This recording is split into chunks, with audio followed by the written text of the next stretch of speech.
ले ही पूरा एरिया के तोरा यार रंगदार ही गया जिला के आगे रख ले ही पूरा एरिया के तोरा यार रंगदार ही गया जिला के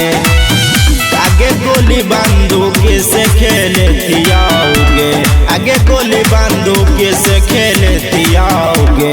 फायरिंग जे करबौ त भाग में चिला के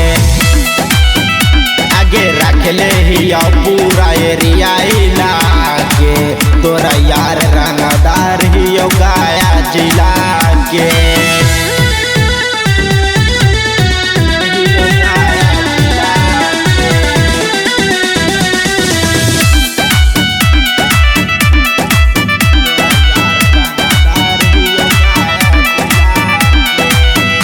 आगे सनकल हौ मिजाज गे पटना जिला पे करबो राज गे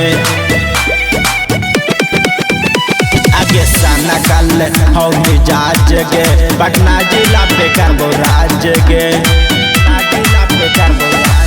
आगे गुंडा माफिया के रख देती है हमें फाड़ी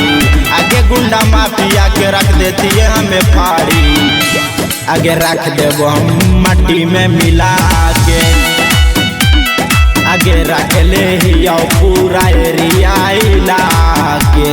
तोरा यार रंगदार ही गया जिला के